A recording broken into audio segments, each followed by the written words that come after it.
revitalization and maintenance of Circassian. Before we get started, I'm going to ask how many of you have heard anything about this Mozilla Common Voice project? Okay, good. So we'll learn a lot about this. It's actually a great tool, especially for endangered languages. And we started using this platform to revitalize and maintain Circassian. Some of you may already know Circassian is an endangered language. Unfortunately, it's some of the Circassian languages, like Ubuk, for instance, it's an extinct language now. There's no Ubuk speaker left. So our goal is to basically revitalize and maintain the language. Circassian. All right. Some tech hiccup here. So my agenda for the session, first I'll share briefly about the historical context, the Circassian displacement. We watched the documentary, but just to recap on that, where Circassians are from, where they ended up in Turkey, and the sociolinguistic situation of the language in Turkey. And also, I'll share some of my own research findings on this issue, sociolinguistic situation of Circassian, and how the dominant language ideologies within the Turkish context impacted the generational transfer of the language and the revitalization of the language within the Turkish context. And I'll end my talk with the revitalization efforts, how we use AI in the Common Voice project to basically revitalize the language and transfer it to future generations. So just a brief history book here. So in the video, also documentary, we saw this, but Circassians are from the North Caucasus region of the Russian Federation, and they were expelled from their homeland, Circassia, after very long battle with the Russian Empire. And right now, we live in a very big diaspora. So Turkey has the largest population: Syria, Jordan, Israel, Iraq. Sorry, can I add that in Jordan, actually the numbers are way higher. I was about to say something about the numbers. So the numbers here, even like for the Turkish context. So in Turkey, with the government censuses, they used to ask people their ethnic origins until 1960s, right? So everybody could share if they're Kurdish, Circassian, Armenian, but right now we don't have official data. So according to some people, there are 5-6 million Circassians in Turkey. According to others, it's just 2 million. So we don't really know the exact numbers. So I got this data from Nasib Foundation. It's an organization in New Jersey, and they do research and language teaching materials, like they prepare those. So these are probably on the lower side, but I've seen numbers that are, way higher. But roughly 3 to 5 million Circassians live in the old diaspora countries, and also the Caucasus. So here you can see the area. This was the historic, our ancestral homeland. A fun fact, I lived in Texas for 3 years, and in Texas they have these huge antique shows, right? You can go, it's like for 2 weeks. They have these massive tents. They're antique vendors from all over the states. I went into one of the map dealers' tent, right? And I asked the guy if he had any map from the Caucasus region. And then he looked at me. He was this like old Texan guy with a cowboy hat. And he goes, "You're the only person throughout my 40-year career, who asked me a map from that region. Like, well, that's because I'm Circassian, I'm, originally from there. And he had one map. It was an antique map of the Caucasus region from 1750. It was like authenticated, and it had this region as Circassia, as an independent country. So it's a big map. I bought that. I had to buy that map, and I framed it. So that's the only map, world map from 1750s, where you see Circassia as an independent nation. So the language family, Circassian is a very unique language. It's from the Abkhaz-Adiga language family, and it might be a little blurry, but so this is Black Sea, and this is the area where Circassians were exiled from, Sochi. So they ended up here, the Black Sea coast, Samsun, and they started going down south. So these are all Circassian settlements, and they speak Western Circassian, Eastern Circassian, which I'm a native speaker of. I was born in Kayseri, a very small town in the middle part, with all Circassians, right? I didn't speak any Turkish until I started first grade, because there was no Turkish people living in my village. So we had to move to the city so that we could go to school. That's how I learned Turkish as my second language. But the third Circassian, the language, Ubuk, from the Abkhaz-Adiga language family, it's unfortunately an extinct language now. The last speaker of this language died in Turkey in early 1990s. So that's the language within the Turkish context. But here you see the migration route, right? So first, this area, again, this was all Ottoman Empire. We're talking about 1860s, right? The Middle East, Syria. Some of them went to Bulgaria, the Balkans, and those were actually exiled again to the Middle East, to Syria and the Jordan area. So there are some research, some historians, they estimate the number between 800,000 to 1.5 million people who actually were exiled from their indigenous homelands to Ottoman Empire. And historians and scholars call this a systemic genocide, marked by mass murder, ethnic cleansing, and forced expulsion from their homelands. So now I want to talk about our language rights, how we try to maintain our language, our ethnic identity within the Turkish context. But I want to start with the Ottoman era, so pre-Republic period. So during the Ottoman Empire, they had people from many different diverse ethnic backgrounds, religious backgrounds, right? So the state was, they adopted this religious Unitarianism as their approach. So they had more tolerance towards the ethno-linguistic minorities within the Turkish context, and Circassians were given more freedom to basically open schools, publish newspapers and things like that. And in the documentary, it was also mentioned that there were some Circassian schools in Istanbul which had 100% Circassian instruction. So medium of instruction was Circassian. But these schools, unfortunately, were shut down after the Republic was declared, and the teachers were arrested.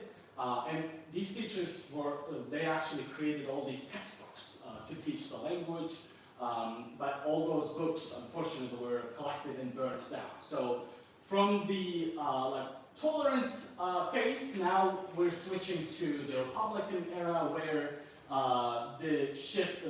the state shifted to nation-state ideologies and linguistic Unitarianism. So they expected everybody to speak Turkish, and we even had official policies, state policies, citizens speak Turkish policies. And this area brought the suppression of ethnic and linguistic diversity. And these policies started banning minority languages, names, and cultural expression in the social context. So I call this era Turkification era of all these, ethno-linguistic minorities. So the goal was to assimilate all these ethnic and linguistic minority groups to the dominant Turkish society and the Turkish language. So the first prominent movement was the Citizens Speak Turkish movement. In Turkish we call it Vatandaş Türkçe Konuş, Citizens Speak Turkish.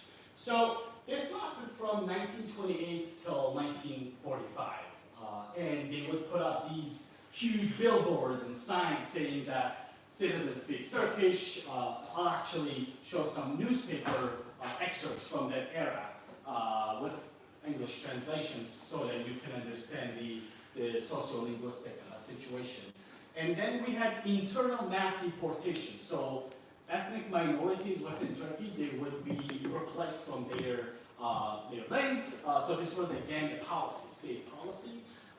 And the goal was to assimilate non-Turkish minorities to the dominant Turkish language in the society.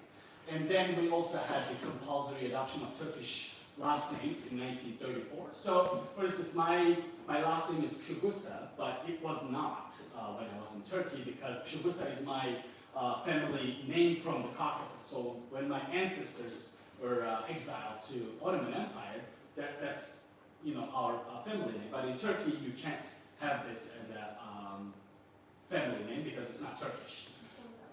No, even now, even today, you can't have it. It has to have a meaning in Turkish if you want to, change it. So it's very difficult, bureaucratic process. You have to go through the courts, and it's very difficult.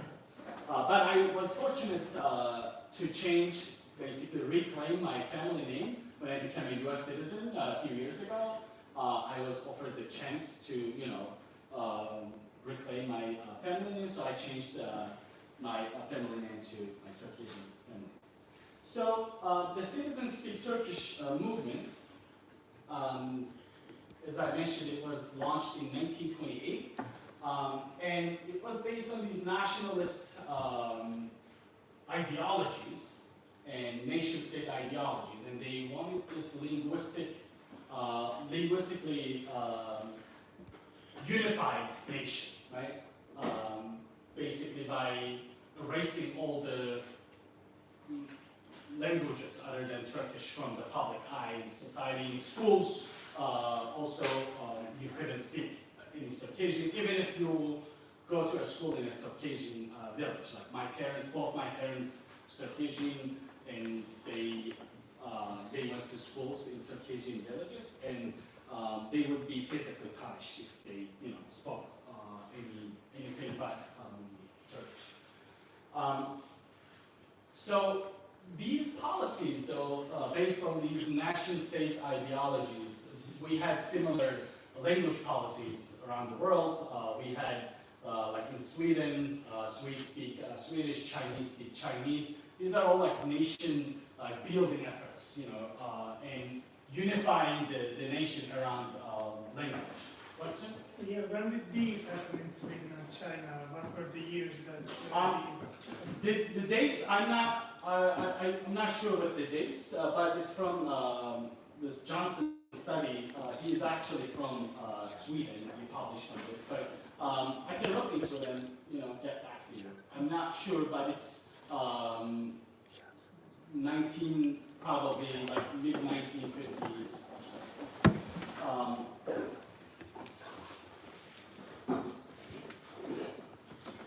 So here are some newspaper excerpts that I got from that time. This is from Cumhuriyet, the Republic newspaper from 1936. So when we talk about the sociolinguistic situation of a language, so we have to look at it from multiple angles, like how it's portrayed in like education system, in the society, to general dominant public, how they perceive the language, and also media, right? So here we have Citizens Speak Turkish campaign is extending. Everyone in Gönen will speak Turkish. So Gönen is actually a town in western part of Turkey with some Circassian speakers there. So that's about that. And here, either speak Turkish or ya Türkçe konuşuyoruz. So these are the campaigns that were used in the written media. And also here, they were talking about a lesson. They punished some of the people who did not speak Turkish in the public, and they were punished. So it was talking about that. And another excerpt from the same newspaper. So the translation, the citizens are not speaking Turkish. If we close our eyes, we would feel like we're in a foreign country. Yes, despite everything, citizens are not speaking Turkish. They don't want to, and they're not even trying to hide it. They do it openly and loudly. So this shows the public sentiment towards ethnic and linguistic minorities. So the research on the linguistic minorities of Turkey, there is very limited research, right? In Turkey, there are almost 40 different ethnic and ethno-linguistic minorities, 40 different languages, but people don't really know about these languages, right?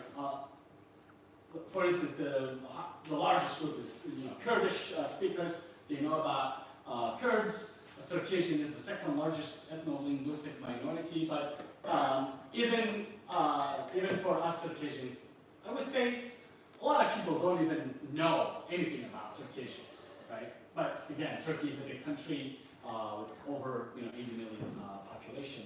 But there's some research done on different ethno-linguistic minority groups, how these policies, these language ideologies, and official language policies impacted these languages. The first one is Judo-Spanish, also called Ladino. So this study by Alicia Saloni and Sarfati, they looked at the impact of the Citizens Speak Turkish movement on this language, and they found that this movement led to forced linguistic assimilation, anti-Semitic harassment, and public shaming of Ladino speakers. And a lot of Ladino speakers, they unfortunately had to abandon their languages, and they didn't transfer the language to their kids. And then Kurdish, also the Turkish government banned Kurdish, renamed towns in first migrations, and denied Kurdish identity, undermining language and intergenerational transfer. So when you have these policies where you're physically punished or you get in trouble with the state when you speak your own native language, rightfully so, the parents were worried and they didn't want to transfer the language to their children. So they wanted them to learn the dominant Turkish language and assimilate as fast as possible for both, financial reasons probably, because when it comes to learning, Circassian or these other minority languages, it doesn't have any financial incentive, right? Rather than, it's a big part of your identity. And also, when you have all these systemic oppression for years, you don't really want your kids to go through the same challenges that you have, right, growing up.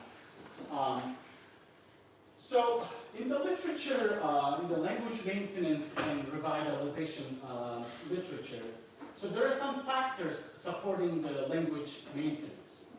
The first one and the most important one, obviously, is the supportive education policies. When the states are more open to multilingualism, basically granting rights to minority groups to teach their languages, learn their languages in public schools. That's a big impact on the maintenance.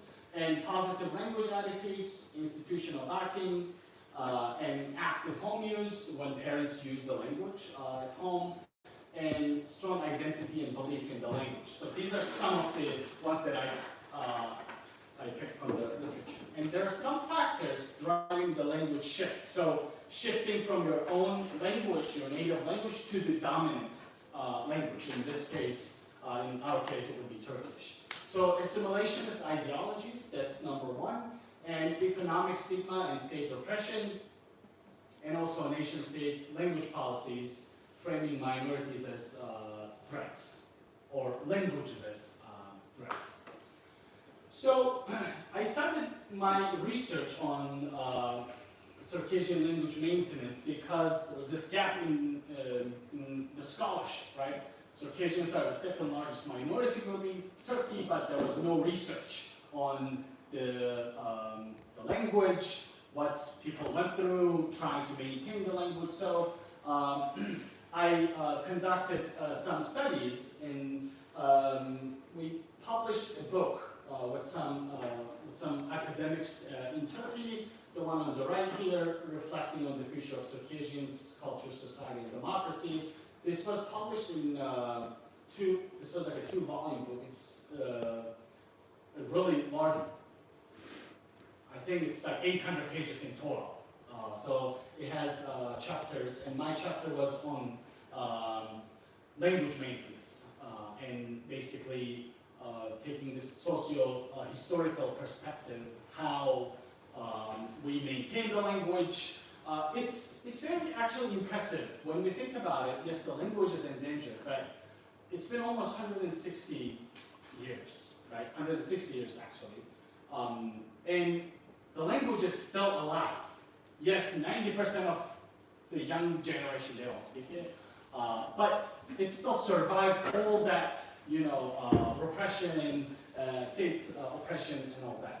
And the other study was published recently, actually, 2024, and in the study I looked at how the policies impacted Circassian maintenance. I want to share some of my research questions I tackled with this article.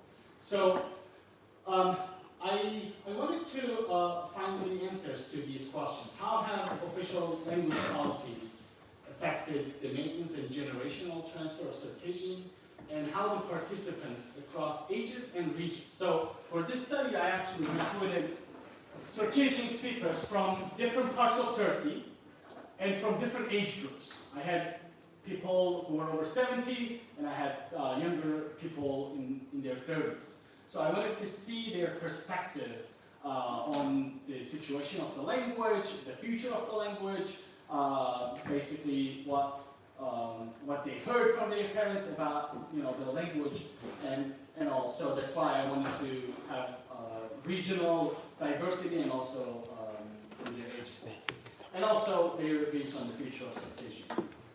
I'll share briefly some of my findings before I talk about the AI project.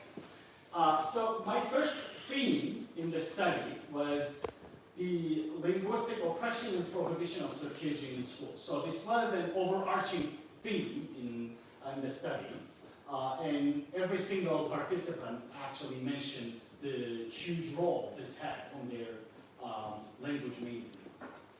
So this participant, he was 74 years old, mentioned that Circassian was banned, and students would get punished for speaking Circassian, and this was very interesting.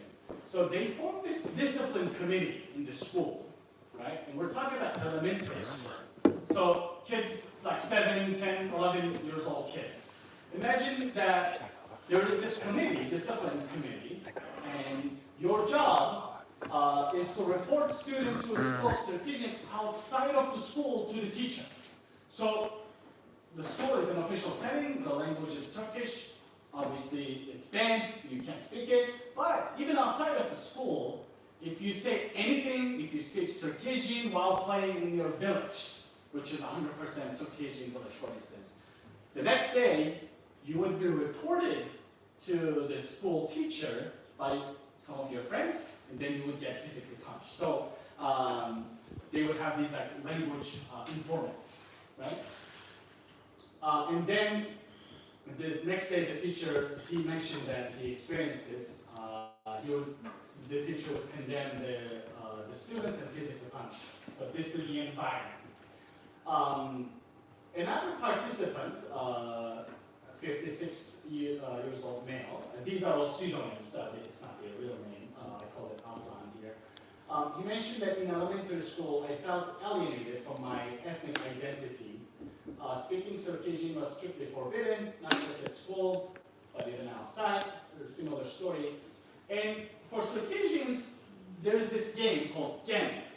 It's like a little, piece of bone from sheets. It's basically pre-marble days. I'm sure you all played with marbles at one point or are familiar with it. So pre-marble days, Circassians would play Gen. It's basically there's like a little bone piece because they're mostly from the villages. They all had animals, and they would play this game. But it was very unique Circassian game, and the teachers would even ban these games in these villages because this participant mentioned that Gen was one of the few ways we could connect with our identity, but our Turkish teacher tried to ban it completely. Even now, decades later, I feel the same anxiety when I walk past that school in his village. We became different people there, disconnected from who we really were. And same participants mentioned that the Circassian language and identity created a feeling of illegality in us due to all the pressure and oppression. We always felt like we were involved in an illegal act when we spoke our language or expressed our identity in any way. So this is the schooling environment. Right?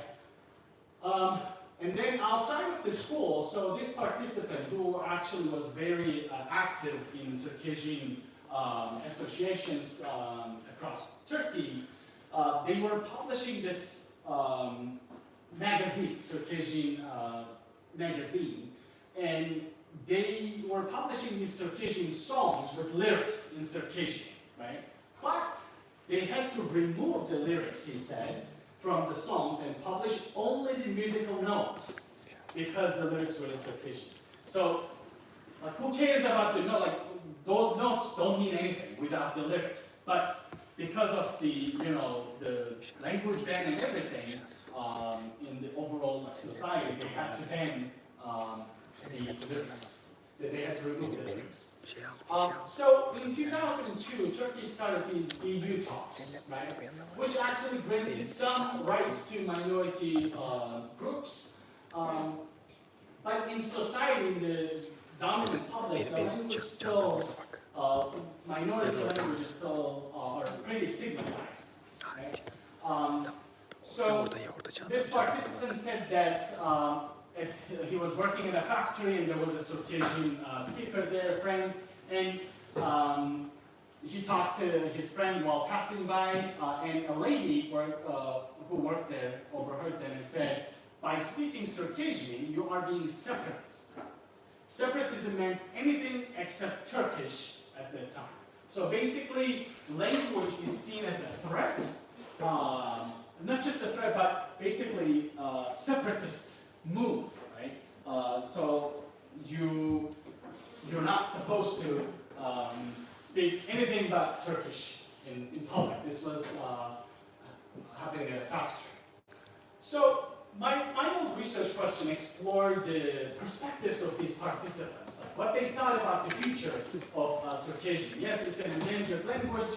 UNESCO labeled us as a endangered language, but I wonder their perspectives, and I'll share some of the responses here. So the first participant, Shamil, mentioned that if the government doesn't support it, all Circassian dialects, including Shapsa, Jirdo, Kabardin, and Abzak, will unfortunately face the same consequence as Ubuk and will be buried in Anatolia. It was very powerful when I was doing this interview. It was really emotional when I was conducting this interview because it's rather like pessimistic, and there is no like state support really although, after the 2002 EU talks, there are some rights right now. You can do elective Circassian courses in Turkish schools. You can take it, but there are a lot of administrative hurdles, right? So there has to be at least like 10 Circassian students, and they have to have a Circassian speaker teacher, which is hard to find, especially if you live in these big, like major towns in Turkey. And the youngest participant in this study, Setenay, she mentioned that, unfortunately, I'm not hopeful. There is a linguistic freedom to some extent, but since the language has been oppressed for so long, it's very hard to awaken the desire in our people to learn their native language. And another participant, 46-year-old John Beck, he mentioned that at this point, I think Circassian is almost a dead language. I don't believe that it can be maintained, even if people wanted to learn. So these people are sharing these based on lived experiences, their own lived experiences, or their parents, right? So it's a, this last slide is a good segue to my new, the part I'm going to talk about now. So they were all like pessimistic and everything, and I conducted this study 2 years ago. But with the AI, with technology, with the deep learning, large language models and everything, if you use technology for your own benefit, for maintaining the language, it can do wonders, right? So we started this project with some language activists and volunteers, a totally volunteer-based project. We use this platform by Mozilla. It's called Common Voice. So this is an open source initiative, and it builds inclusive voice recognition databases. And you can be a speaker of any language from anywhere in the world. Doesn't matter how many speakers your language has. Even if it's less than 1,000, you can have a platform and do these, create these data sets. So they can be used to train AI models, voice commands, and things like that. So it's a nonprofit project, and it's world's largest open data set. They have 227 languages, and there are 100 languages right now. They're in that process of getting validated and posted on their platform. And it uses CC license. Basically, there's no restrictions or anything. It's not like Meta or Twitter or X. They don't have these license restrictions. So we have these big tech companies, right? Like Google, Facebook, Microsoft. They also collect voice data, right? We have Alexa, we have other platforms. If you use ChatGPT, you can use audio commands, and they also use your voice. But they don't release it. These are all, it becomes their own property, basically. You don't get a say in how it's used, but we see Mozilla's model as a democratization of data access. Basically, this the voice data, these data sets are used to do good to the public and for endangered languages. And we have Adiga, Western Circassian, and Kabardi, Eastern Circassian, on the platform now. So, as I mentioned earlier, it doesn't matter how big your language is. You can be on this platform, and it's supporting all the low resource and endangered languages. And right now, there are roughly around 7,000 languages worldwide, but the projections are that 45%, almost half of these languages are endangered and may go extinct within a century. It's really sad, but I want to show this real quick. So here is the platform, and you can see all the languages. There are so many languages here. some of the languages, probably even heard of it.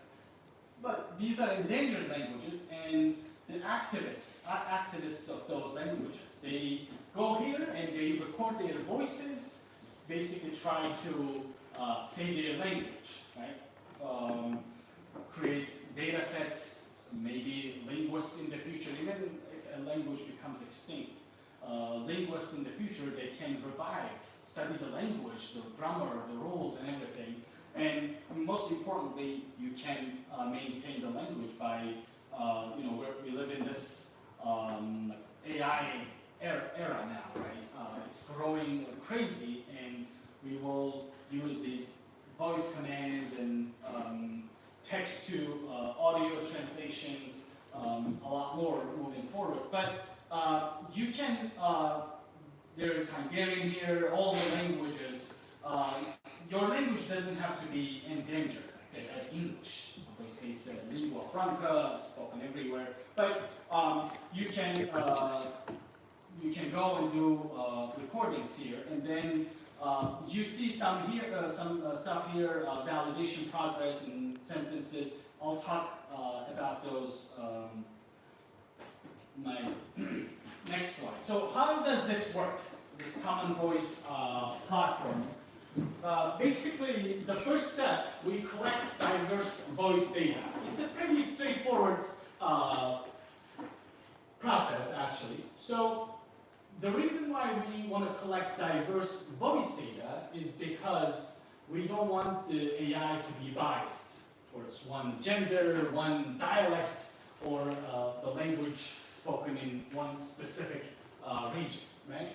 So we try to collect voices from different gender, age, dialect, accent, and style, and also different sentence types, right? It's not just a question, or it's not just commands. And then the second phase is training the AI model. So these are all large language models. And the first step, we give some examples. Then AI learns the patterns, and final step, we test and improve these. You can think of this as like, when you hear a language that's very unfamiliar to you, you don't know the language, but you can guess which language this might be. Like, if you hear, let's say, Chinese, you might be like, oh, this sounds like Chinese, right? AI is basically like the same. So with our voice, we are trying to introduce the language to AI so that it can recognize, and then it can be improved for future projects, like, if you want to have like a smart home or something, and then you can use these like Alexa type platforms, or if you're using a GPS, you can use it in your native language. And then we test the performance, the validation in my previous slide. So you have these like really short like sentences, right? You read, let's say, today was a beautiful day, right? You read that in Circassian and record your voice, like 5 seconds. Then it goes to this data set, but before we can deploy that to the AI database, at least 2 people, native speakers of that language, they have to validate, and they have to say that, yes, this is the correct way to read this. If only one person votes yes, approves that recording, it doesn't go to the training data set. And if everything is acceptable, it can be deployed, but once it's deployed, you also have to constantly improve it. But there are some challenges. So bias from non-diverse data sets. If AI hears only male voice, obviously it's not going to understand female voices, right? Also, if it's just one region, the problem that we're facing with Circassian, since we live in a big diaspora, so Circassians living in Turkey, they have their own accents. And Circassians living in the North Caucasus of Russia, they have their own accents. Circassians in Jordan they have their own like accent. So we try to diversify the data set as much as possible. And Circassian is a very complex language too. We have 59 letters and 3 symbols, and some of the sounds, they're very hard, right? So we have to acknowledge that we are facing this uphill battle. And the major problem that we face with this study, 90% of Circassians from Turkey, maybe even more, they don't read or write with Cyrillic because we use Cyrillic often. And Circassians in Turkey, they can be good speakers of the language, but they don't know how to read and write the language. So that's another problem. Also, if you just train the model with Circassian spoken in the North Caucasus, it won't recognize the language spoken in Turkey or Jordan. And also, compared to English or Turkish, we will need a lot more data to train the model. So it's hard to learn many sounds. It's also very late written culture. Many can't read, write Cyrillic. Also, diaspora effect. Language mostly frozen 150 years ago. We don't add new things. Basically, use what those people brought to Turkey with them, and just we don't. It's not like a language that's very active. You add new like vocabularies and everything because it's not really used in the public. So, and another problem is code switching. So, code switching is the concept where you mix 2 languages, at the same time. So, Circassians are at least bilingual, I can say. I guess, the older generation, unfortunately, the younger generation, if they're born in Jordan, Turkey, they may be just monolingual, speaking the dominant Turkish or Arabic language. But especially for older people, they code switch a lot. So they start the sentence in Circassian and they throw a few Turkish words in there. So they switch between languages, and that becomes problematic when you train AI in Circassian too, because then it's going to hear multiple languages, and that's not what we really aim with this project. So with this project, we have read speech and spontaneous speech. So for the first part, we create this text corpus. We add sentences, written sentences, like short sentences like I mentioned. How was the weather today? Do you go to school? Like these basic daily sentences that you use.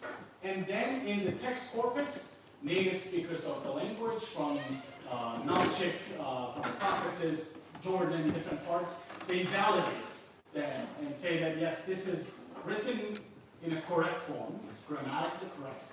And then we transfer those to the voice corpus. Basically, then they become live and people start reading those on the platform.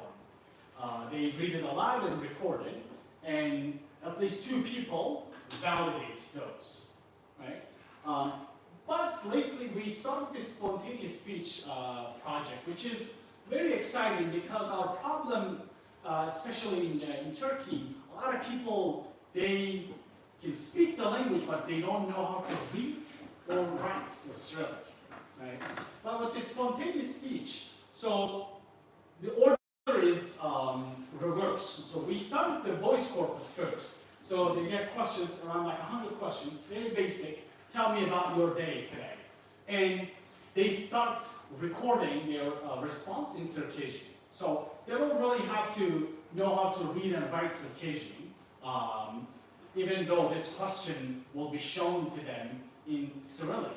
But we also edit with this spontaneous, the Latin version. So in Turkey, a lot of people, they can read the language with Latin letters, but not Cyrillic.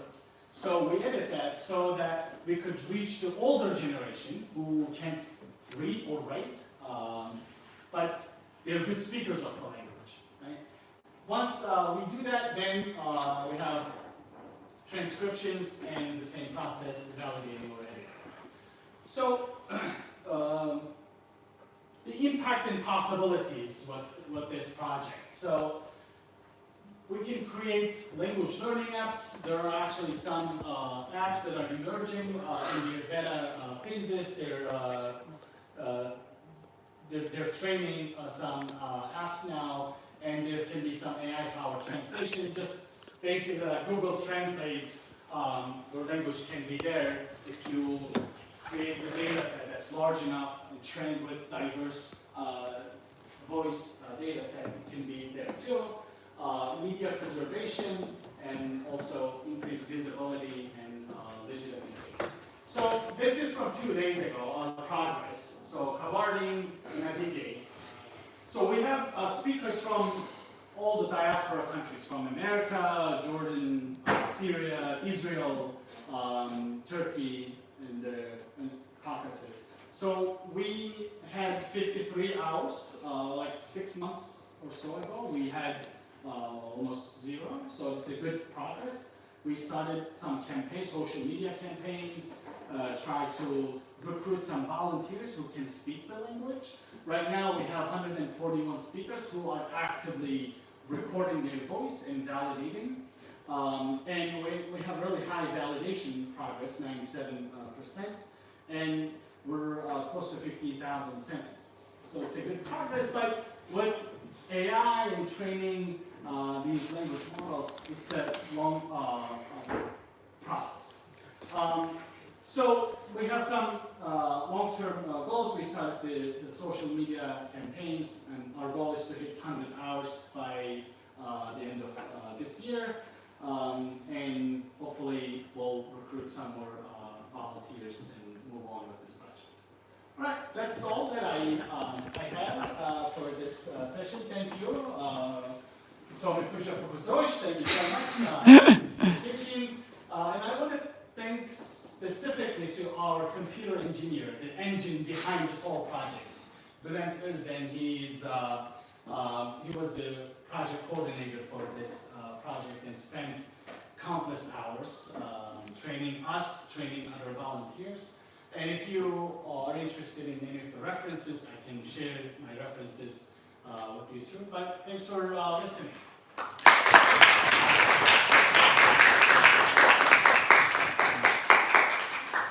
All right, so any questions? And then we have time for questions or after this session? Choose. We can have I don't know, question you're the now. moderator. We can have a question now because maybe they can forget. So we can have and then continue. Okay, all right. And also, if you want, we can have 5 minutes break and then. Okay. Whatever works for you. Any questions, comments? Yeah. I have you already mentioned that in the diaspora, the languages took separate roads, but are they still intelligible? I think can you still understand someone? Eastern and Western dialects? No, like in the diaspora. I mean, someone from Jordan can speak to someone from Turkey. Yeah, so if they speak the same dialect of the language, it's mutually intelligible. So I can easily hold conversations with a Circassian speaker from Jordan. But the thing is, when I speak Circassian, even if I try very hard not to mix, languages, sometimes it's just natural. But I would say like 95% it's mutually intelligible. But if you speak like the Eastern Circassian dialect and the Western, I can still understand it, but speaking it's a little more complicated. But they can easily understand each other. But in Jordan, Syria, there's some loaners from everything. It complicates things a little bit. I was wondering initially, even if you speak the same dialect, Circassian in Turkey, and you meet someone who speaks the same one in Jordan or Syria, for example, do they develop different accents or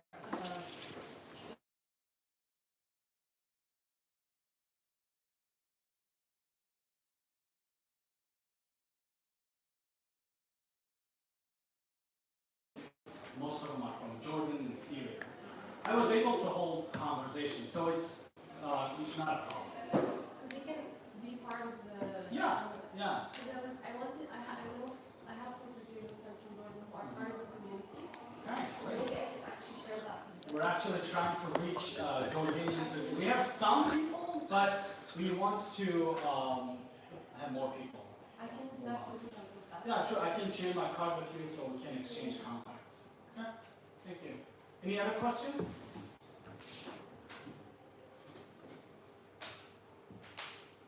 All right, no?